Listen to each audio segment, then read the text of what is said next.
Hello दोस्तों, तो फिर आज हम लोग अष्टांग हृदय के फोर्थ चैप्टर या चौथा अध्याय के बारे में देखने जा रहे हैं, जिसका सबसे इम्पोर्टेंट क्वेश्चन है। ये अधारणीय वेग के ऊपर है। आप इसके लिए ये श्लोक जो लिखा हुआ है यहाँ पे उसको मस्ट है ये याद करना, क्योंकि ये एग्जाम में सबसे इम्पोर्टेंट क्वेश्चन है। इसके बिना मार्क्स थोड़ा कम मिलता है, ये लिखना बहुत जरूरी है। तो ये 13 के 13 अधारणीय वेग, अगर आपको श्लोक नहीं याद हो रहा है, एकदम एक्सट्रीम केस है, आप एग्जाम के जस्ट एक दिन पहले ये वीडियो देख रहे हैं, तो मैं उसके लिए आपको ट्रिक बता दूंगा कैसे आपको ये 13 कम से कम याद करके जाने हैं। ठीक है, तो फिर पहले हम लोग देखते हैं ये श्लोक के हिसाब से क्या दिया हुआ है। वेगान धारियेत वात विण मूत्र शव त्रुट क्षुधाम निद्रा काश श्रम श्वास जृंभा अश्रु छर्दी रेतशाम। इसके अंदर अधोवात जो ये यहाँ पे लिखा हुआ है, वेगान धारियेत वात, यहाँ वात मतलब अधोवात होता है। ठीक है, तो अधोवात मतलब क्या होता है? फ्लेटस। फ्लेटस मतलब क्या होता है? अब ये भी क्वेश्चन है। इट्स नॉट ओनली फाट। ओके, मतलब आप सोचते रहो कि अधोवात मतलब होता है कि जस्ट फाट। नो, तो फिर यहाँ पे आप पेट में जो भी गैस जमा होती है, या तो वो नीचे से निकले या तो वो ऊपर से निकले। ठीक है, तो फिर उसको फ्लेटस बोलते हैं। ठीक है, और फिर दूसरा क्या है यहाँ पे? वात विड़। विड़ मतलब क्या होता है? पुरुष। पुरुष मतलब मल, या फिर आप बोल सकते हो कि नॉर्मली मल मतलब आपको पता ही है, अन्नमल। अन्नमल को यहाँ पे लिखा हुआ पुरुष। ठीक है, मूत्र। मूत्र मतलब यूरिनेशन, पेशाब। ठीक है, और यहाँ पे क्या हुआ है? शव मतलब भूख। त्रुट मतलब प्यास। क्षुधा मतलब क्या होता है? क्षुधा मतलब होता है भूख। ठीक है, और फिर निद्रा काश। निद्रा मतलब आपको पता ही है, स्लिप, आपको नींद रुकनी नहीं चाहिए, निद्रा। उसके बाद काश मतलब होता है खांसी। खांसी मतलब का तुमको पता है। तो फिर ये श्रम, श्रम जन्य श्वास। श्रम जन्य श्वास मतलब जब थकने के बाद अपन ऐसे सांस लेते तो उसको भी रोकना नहीं चाहिए। दौड़ के आ रहे हैं हम लोग, उसको थकने के बाद करें, आपको जो मतलब जो फील हो रहा है वो करना चाहिए। ऐसा नहीं कि आप उसको भी होल्ड करके रखें, तो उसको होल्ड नहीं करना चाहिए।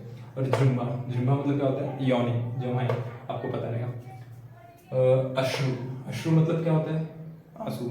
मतलब अपनी फीलिंग्स को कभी भी दबा के नहीं रखनी चाहिए, इसका कहने का मतलब ये है। तो फिर अश्रु मतलब होता है आंसू नॉर्मली, तो उसको नहीं रोकना चाहिए। अगर आपको रोने का मतलब आप रो सकते हैं यहाँ पे। आफ्टर एग्जाम के पहले जब देख रहे तो फिर मे भी आता हो तो रो लेना। अश्रु के बाद एग्जाम में रोए कुछ मतलब नहीं। ठीक है, छर्दी। छर्दी मतलब क्या होता है? वॉमिट। आपको वॉमन प्रक्रिया बताएगा। तो वॉमिट इसके अंदर है, लेकिन ये वॉमिट इट्स नॉट वॉमन, जानबूझ के आता है, उसको छर्दी नहीं बोलते यहाँ पे। छर्दी मतलब जो आपको, आपने कुछ पॉइजनस फूड खा लिया हो, या फिर कुछ जो चीज़ आपके पेट के लिए सूटेबल नहीं है, आपके बॉडी के लिए सूटेबल नहीं है, तो वो वॉमिट के जरिए निकलने की कोशिश करता है। अगर आप उसको भी होल्ड करके रखते हैं तो वो आपको प्रॉब्लम दे सकता है, तो इसलिए वॉमिट को भी होल्ड नहीं करना है। ठीक है, और रेतशाम। रेतशाम मतलब शुक्र। शुक्र मतलब पता है, स्पर्म। शुक्र मतलब नॉर्मली स्पर्म होता है, तो उसको भी होल्ड नहीं करना है। ठीक है, अभी हम लोग क्या करेंगे, ये 13 के 13 जो अधारणीय वेग है, इनके एक एक करके क्या करेंगे, सिम्टम्स देखेंगे। अगर हम लोग होल्ड करते तब क्या आता है, और फिर उसके चिकित्सा उपाय भी देखेंगे। ठीक है, और फिर अगर आपको नहीं याद हो रहा है, श्लोक नहीं याद हुआ, तो उसके लिए मैं आपको एक शॉर्ट ट्रिक बताता हूँ, आप उससे याद कर सकते हैं। जैसे कि हम लोग ऊपर से जाएंगे, आँख सबसे अपने बॉडी में आता है ऊपर, आँख आता है, फिर नाक, फिर मुंह। मुंह के बाद और क्या रास्ते हैं, रास्ते देखेंगे अपन, आँख, नाक, मुंह, फिर आगे से अपना यूरिनेशन पास करने के लिए, और फिर पीछे से जो अपना ऑरिफिस जो भी समझ लेना। ठीक है, फिर एनएस मार्क। ठीक है, तो फिर ये है अपने जो भी ओपनिंग मार्क्स हैं, अपन उसके हिसाब से अपने याद करने की कोशिश करेंगे। सबसे पहले आँख से कितना है? 2 है, और फिर नाक से कितना है? 2 है, और मुंह से 5 है, और फिर क्या बोलते हैं, आगे से 2 और पीछे से 2। समझ लेना। ठीक है, तो फिर सबसे पहले आँख से क्या क्या अपन रोक सकते हैं? आँख से मतलब क्या क्या अवधारणीय वेग है याद करेंगे। आँख में से नींद, बराबर, आँख से नींद और आंसू, ये 2 चीज़ हो गया, 2 कवर हो गया। तो फिर यहाँ पे आँख से हो गया अपना, क्या हो गया, आंसू, और फिर निद्रा। Where is that? या निद्रा हो गया, और फिर आंसू। आंसू कहाँ पे गया? अश्रु। ये 2 कवर हो गया। ठीक है, याद करते हैं, 2 हो गया। फिर दूसरा नाक। नाक से अपन क्या क्या हो सकते हैं? श्रमजन्य श्वास, यस। और फिर और नाक से क्या होता है? छींक, नाक से, बराबर। ठीक है, ये भी हो गया। और क्या बचा नाक से? 2 हो गया ना, बोला था 2 इससे तो 2 कवर हो गया। और फिर बाकी क्या 5 अभी मुंह से अपन क्या कर सकते हैं, यॉनिंग सबसे पहले अपने दिमाग में आता है मुंह से, तो सबसे पहले यॉनिंग देख लेंगे अपन, जृम्भा मीन्स यॉनिंग, ये कवर हो गया।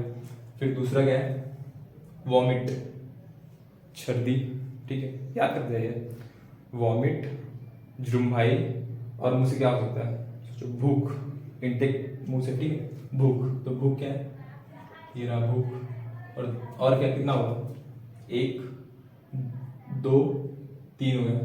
चौथा क्या है, मुंह से और क्या आ सकता है, खांसी, कफ, ठीक है, तो ये हो गया मुंह से खांसी। और क्या, मुंह से हम लोग पानी भी पीते हैं, तो खाना पीना, अभी आप क्या याद करना है, 5 याद करना है, खाना पीना, खाने पीने के बाद क्या आता है, नींद आता है, तो जम्भाई, ठीक है, तो यॉर्निंग हो गया। उसके बाद में फिर गलत खा पी लिया तो नींद के बदले आपको वॉमिट होगी, बराबर समझ रहे हो ना आप। तो फिर क्या हो गया, 4 चीज कवर हो चुकी है, वॉमिट, ठीक है, और फिर खांसी आती है, ठीक है, ये एक याद करना है, ठीक है।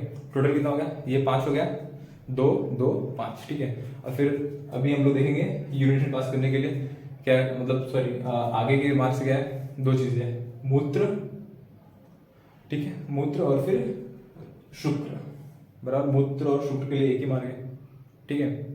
और फिर अपन देखेंगे पीछे से गुद्दा द्वार से क्या निकलता है, पुरुष, मल, बराबर, मल और क्या, अधोवात, फ्लेटस, बराबर, 2 चीज हो गया, पूरा कवर हो गया। इस देख लो क्या है, ये वाला इस तरफ टिक मारो, इस तरफ टिक मार लो, ठीक है, इस तरफ टिक मार लो, सब हो गया, 13 कवर हो गया। तो इस तरह भी आप याद कर सकते हो अगर आपको श्लोक नहीं याद हुआ है, ठीक है। एग्जाम से एक दिन पहले का ट्रिक आपको आज ही बता दे रहा हूँ, एंजॉय। अभी हम लोग एक करके पूरा देखेंगे। अभी हमने जैसे कि 13 अधारणीय वेग देख लिया है, तो फिर उसमें सबसे पहला अधारणीय वेग का हम लोग देखेंगे, इसके अंदर लक्षण और चिकित्सा, ये सभी के भी श्लोक दिए हुए हैं, लेकिन आपने अगर वो पहला वाला श्लोक याद किया है तो उतना बस है, सब श्लोक याद करने की जरूरत नहीं है। लेकिन अगर आप याद करने की आपकी क्षमता ज्यादा है, एबिलिटी, तो आप याद कर सकते हैं, वेरी गुड है। फिर भी आप अभी इसके अंदर लक्षण और ये याद कर रहे हैं, लक्षण बहुत सारे हैं, लेकिन मैं उसमें कुछ शॉर्ट आउट किया हूँ जो नॉर्मली याद रख सकते हैं आप, बहुत सारे। तो फिर ये एग्जाम में आप 2 3 4 लिखोगे ना, एग्जामिनर को समझता है कि आपने पढ़ाई की है, ठीक है। तो फिर आप लिख सकते हैं, जैसे कि यहाँ पे क्या है, अधोवात, अधोवात का लक्षण में गुल्ब, गुल्ब मतलब क्या होता है, यहाँ पे इंग्लिश में ब्रैकेट में लिखा हुआ था, बुक में भी लिखा रहेगा, एब्डोमिनल ट्यूमर। एब्डोमिनल ट्यूमर मतलब पेट में गोला बनना, गैस का गोला बनना, ठीक है, जैसे कि गांठ टाइप होता है ना पेट में, तो वो बनना, ठीक है, समझ रहे हो। और ये दृष्टिवध मतलब दृष्टि दोष, आंख, जैसे कि कोई भी चीज करते हैं हम लोग, वैसा बहुत ऐसा बेकार लगना, उसमें आंख छोटी रहती है आपकी, आंख बंद होना, दृष्टिवध उसको बोलेंगे यहाँ पे। अग्निवध मतलब डाइजेशन फायर कम होना, ठीक है। और हृदरोग हो सकता है, हार्ट रिलेटेड प्रॉब्लम जो भी है। क्लम मतलब ग्लानि, जैसे कि बोला ना शेट, ऐसा शेट वाला फीलिंग, तो फिर वो क्लम मतलब ग्लानि मतलब एग्जॉशन, ठीक है। तो फिर यहाँ पे वो ये सब लक्षण होंगे।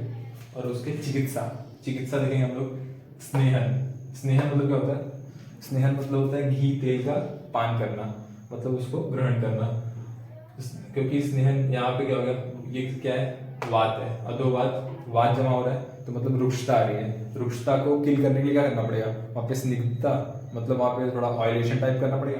तो फिर पेट का ऑयलेशन आप कैसे करोगे, सीधा ग्रहण करके, खा के, ठीक है, तो फिर वो स्नेहन करेंगे, ठीक है। घी और तेल का पान कर सकते हो इसके अंदर। और स्वेदन मतलब क्या होता है, स्वेट आना चाहिए, स्वेदन यानी पंचकर्मा में आप देखोगे, आप 2nd 3rd ईयर में आप जाके देखोगे कि क्या है पंचकर्मा में। और फिर फलवर्ती मतलब क्या होता है, नॉर्मली बस्ती कर्म में फलवर्ती एक टाइप, जैसे कि उसको मतलब अपन क्या कर सकते हैं, रेक्टम के जरिए देते हैं, ठीक है। तो फिर ये फलवर्ती करके आपको 2nd ईयर में एक है वर्तिकल्प, मतलब भेषज कल्प में वर्तिकल्प करके एक टॉपिक है, तो उसके अंदर आप इसको आप डिटेल में पढ़ोगे 2nd ईयर में। तो यहाँ पे फलवर्ती आप याद करोगे कि कोई भी छाल, कोई भी ऐसा वनस्पति रहेगा, उसका छाल लेंगे, छाल का भस्म बनाएंगे, भस्म को आपको रेक्टम के जरिए वो अंदर डालते हैं। जैसे एनिमा में क्या करते हैं, रेक्टम के जरिए पानी या फिर कुछ औषधि डालते हैं, ठीक है। तो इसके अंदर फलवर्ती में औषधि का छाल का भस्म बना के मतलब रेक्टम के जरिए अंदर डालते हैं, ठीक है। तो फिर वो क्लियर करने के लिए जो भी एब्डोमिनल आपका जो रहेगा। तो फिर ये फ्लेटस का मतलब अधोवात का क्या है, चिकित्सा में आता है। और वात नाशक भोजन, वात बड़ा है, ये वात का ही है बराबर, तो वात नाशक भोजन देंगे रोगी को। और फिर उष्ण जल, गर्म पानी पीने के लिए तो आप याद रख सकते हो ना, उष्ण जल पीना है, मतलब अधोवात है, उष्ण जल पीना है, इजी, ठीक है। और फिर वस्तीकरण में आपको बताया एनीमा, एनीमा मतलब एनीमा देना ही है, वात है, वात के लिए एनीमा वस्तीकरण होता है, ठीक है। ऐसे करके हम लोग और भी बाकी के वेग देखते हैं। इस वीडियो में इतना ही, और फिर और बाकी ये वेग भी देखने के लिए इस चैनल को आप चेकआउट कर सकते हैं एक बार। ऐसे ही बहुत सारे BAMS के कोर्सेज जो है सब आपको इस चैनल पे मिलेंगे free of cost. Thank you.